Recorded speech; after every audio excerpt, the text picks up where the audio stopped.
They're not just watching quietly from the sidelines. They are actively preparing, planning, and positioning themselves for what could be the most ambitious and consequential move in the history of the BRICS alliance. Behind closed doors, in confidential meetings, and across diplomatic tables scattered around the world, the BRICS nations are orchestrating a major expansion that signals a profound shift in global power dynamics. The fact that 34 countries have expressed interest, with 23 formally submitting applications, reflects the immense magnetic pull this alliance now holds. As the world's fastest-growing economic bloc readies to grow again, it's clear that this next wave of members could dramatically reshape everything.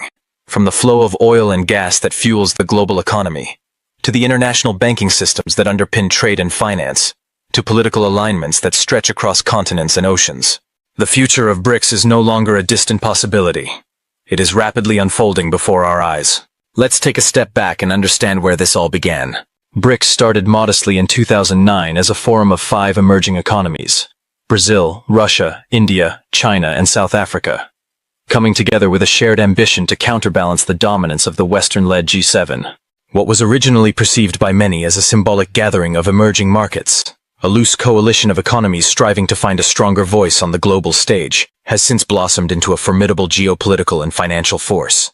Over the years, the group has steadily increased its influence, growing in economic heft, diplomatic clout, and strategic importance. The transformation took a major leap forward in 2024, when BRICS underwent a historic expansion, bringing in 5 new members: Egypt, Ethiopia, Iran, the United Arab Emirates, and Indonesia. This move wasn't just about adding countries. It marked a decisive shift from being a symbolic bloc to a true powerhouse, now a 10-member alliance with deep reach across Africa, the Middle East, Asia, and Latin America. This broader lineup reflects more than just geographic diversity. It embodies significant economic weight, representing substantial portions of the world's population, resource wealth, and trade activity. Alongside these core members, BRICS has also established a network of 13 partner countries, each adding layers of strategic partnership, influence, and connectivity that make the alliance more complex and capable than ever before. As BRICS contemplates its next stage, the conversation has moved beyond who we are to who we will be.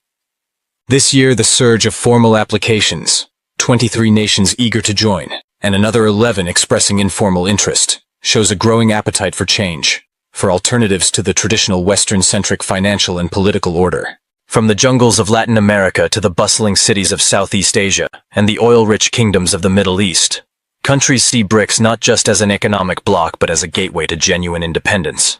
It promises a future where they can break free from the stranglehold of the US dollar, the IMF, and the established Western financial institutions. For many, joining BRICS represents a chance to reclaim sovereignty over their economies and chart their own paths in a rapidly shifting global landscape. The 10 countries on BRICS's current shortlist reflect deliberate choices based on their regional importance, economic potential, and what they can add to the bloc's overarching vision. Bahrain and Kuwait, for example, stand out not only as wealthy oil producers, but as emerging hubs in finance and technology. Their addition would expand BRICS's influence over critical energy markets, controlling pricing, supply, and distribution, especially when combined with Iran and the UAE, recent members that already give the bloc significant sway in Middle Eastern energy geopolitics. Oil and gas have always been powerful levers in global diplomacy, and by bringing Bahrain and Kuwait on board, BRICS could deepen its hand in this strategic arena. Leveraging the fact that more than half the world's proven oil reserves now lie within or closely aligned with the group, Mexico's potential inclusion is a true game-changer. With an economy surpassing $1.5 trillion, it's one of Latin America's largest and most dynamic markets. Tightly linked to the United States through the USMCA trade agreement, Mexico's pivot to BRICS would send shockwaves through the Western economic order, signaling a seismic shift in regional political and economic loyalties. For BRICS, Mexico would offer not just economic heft, but access to vast consumer markets, key trade routes, and ports that have long been under Western influence. This would open up new corridors of trade, reshape supply chains, and potentially recalibrate Latin America's political alignment, a region historically anchored by the US. Belarus, often seen as Russia's closest ally in Europe, offers BRICS a strategic bridge into Eastern Europe, an area long dominated by Western institutions. More than a loyal partner, Belarus is a vital logistical and infrastructural hub, sitting at the crossroads between Asia and the European Union. Amid rising tensions between NATO and Russia, Belarus's geographical and political position becomes even more critical. Its inclusion would grant BRICS a foothold on the fringes of the European market, providing political leverage and commercial opportunities, challenging the EU's dominance in a region that has largely remained a Western sphere of influence. Turning to Southeast Asia, the trio of Thailand, Malaysia, and Vietnam stands out as key contenders. These nations are already integral players in global manufacturing, supplying semiconductors, electronics, vehicles, and consumer goods to markets worldwide. Vietnam, with exports nearing $370 billion last year. Malaysia, one of the top semiconductor producers globally, and Thailand, investing billions into digital infrastructure and electric vehicles, collectively represent a potent economic force.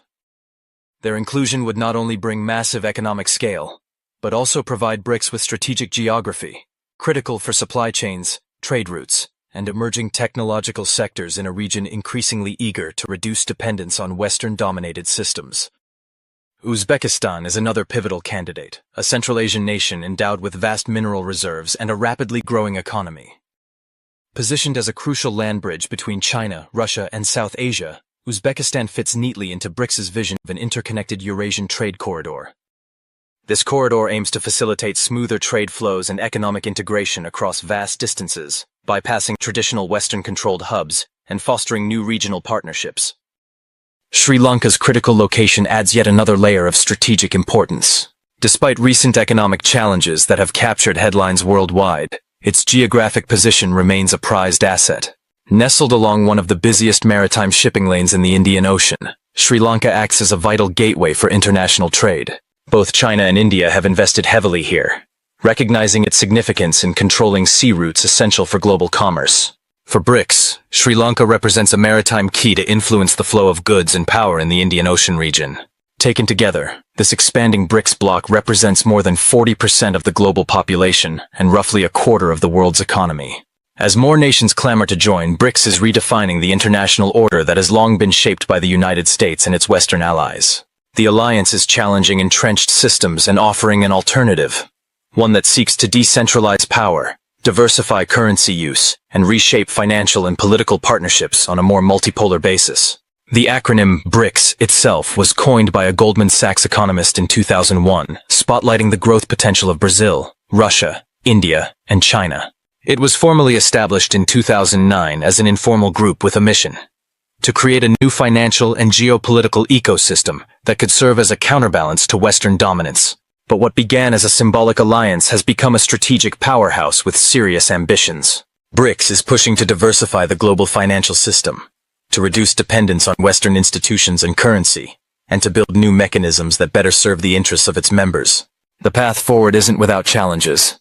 There are internal tensions, mutual suspicions, and differences in political systems and economic priorities.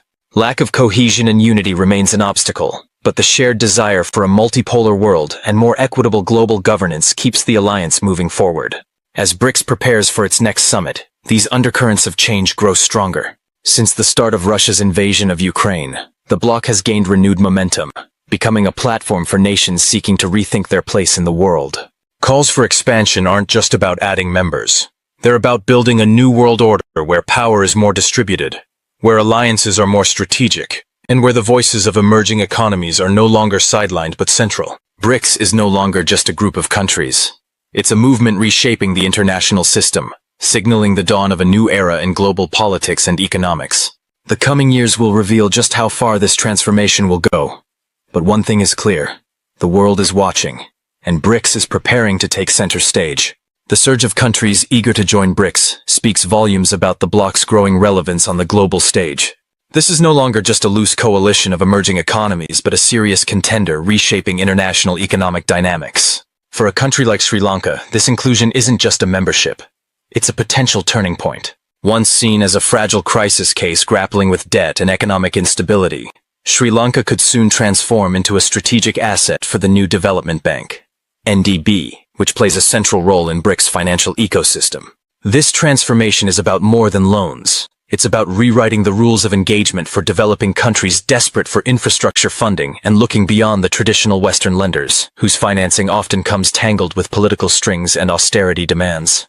At the core of this seismic shift is the New Development Bank, often called the financial engine of BRICS. Created as a credible alternative to the World Bank and IMF, the NDB is ramping up its lending programs with a bold new focus, issuing loans in local currencies rather than the US dollar. This approach is no small tweak. It's a direct challenge to the dollar's dominance, a key step towards the broader goal of de-dollarization that BRICS champions. For many member nations, this is a game changer, as it enables them to reduce reliance on scarce foreign reserves and sidestep international financial systems like SWIFT, which are often leveraged as geopolitical tools. The 10 countries being eyed by BRICS all share urgent needs for investment in infrastructure, energy, and digital sectors, and the NDB is positioned to meet these demands with funding that respects their economic sovereignty. Recent internal data reveal that nearly half of all BRICS transactions are now conducted in Chinese yuan, marking a historic milestone in shifting global finance. This isn't just about currency preferences, it's about redefining financial power. As the BRICS club grows, and more countries open themselves to trading in currencies other than the dollar, this figure is expected to climb dramatically. On top of this, whispers abound regarding a forthcoming secret currency initiative, a digital unit potentially based on blockchain technology designed to facilitate settlements within the BRICS Plus network. Although details remain under wraps, insiders suggest that such a platform could allow member countries to entirely bypass Western-controlled financial systems, providing a secure, transparent, and independent alternative. If realized, this could be the final piece in BRICS' ambition to emerge as a formidable global economic competitor. But BRICS is about far more than just currency or trade. It's about the very architecture of global influence. The group of countries considering membership represents more than economic growth opportunities. It signals a collective pushback against an outdated world order. Historically, development aid and financial assistance came with political conditions that compromised sovereignty and tied nations to Western interests. Now these countries are rejecting that model. They want funding without ideological lectures, trade free from crippling sanctions, and a genuine seat at the table where the future of globalization is shaped. This movement isn't driven by mere prestige or symbolism. It's a pragmatic choice born from frustration with the old ways. While BRICS quietly consolidates, the United States and its allies have responded with concern, albeit subtly. Public statements may be restrained, but behind the scenes, American diplomats have ramped up efforts to dissuade countries from joining the bloc. This includes fresh military agreements, security cooperation packages, and new trade offers designed to compete with BRICS' appeal. Yet for many nations, these offers feel increasingly like recycled solutions to fundamentally new problems. The geopolitical landscape has shifted, and the old playbook no longer resonates. The formal announcement of Indonesia's membership marks a watershed moment, signaling the bloc's evolution from a 5-member group into a more inclusive and influential alliance. With Brazil, Russia, India, China, South Africa, and now Indonesia, alongside recent entrants like Egypt, Ethiopia, Iran, and the United Arab Emirates, BRICS now boasts 10 members. This expanded roster reflects the bloc's growing influence among emerging economies and its ambitious vision to reshape global economic governance. It's a clear sign that BRICS is no longer peripheral, it's becoming central. Meanwhile, the geopolitical and economic reverberations of Donald Trump's return to the White House have added fuel to this global realignment. In his first major economic initiative since taking office in January 2025, Trump imposed sweeping tariffs on a wide range of goods, targeting key sectors in countries like China, India, and Brazil. These tariffs, 50% on Chinese electric vehicles, 25% on semiconductors, 40% on steel and aluminum, and 30% on certain pharmaceuticals, were anything but symbolic. They signaled a bold, unapologetic America First stance, designed to protect domestic industries at all costs. While the White House framed these moves as necessary to safeguard American jobs from unfair foreign competition, the global response was immediate and harsh. India condemned the tariffs as short-sighted and damaging. China accused the U.S. of weaponizing economic dependency, and South Africa's trade minister declared, "We're done playing by old rules." But the impact on BRICS nations goes beyond the tariffs themselves. It's the underlying ideological shift that's most unsettling. Unlike previous trade disputes focused narrowly on deficits or subsidies, this new approach is about reasserting American control over global supply chains and economic influence. That hardline stance has pushed many developing economies to reconsider their alliances and long-term strategies. Even historically U.S.-aligned countries such as Mexico and Thailand are now weighing the benefits of aligning with BRICS Plus, where trade is seen as more balanced and less punitive. The tariffs accelerated an already ongoing transition toward a more multipolar world order, one less dependent on the US dollar and less susceptible to unilateral sanctions or economic coercion by Washington. In a twist of irony, Trump's aggressive policies may be accelerating the very expansion of BRICS that the US seeks to contain. When nations feel pressured and cornered, they look for alternatives. And right now, BRICS represents a wide-open exit door.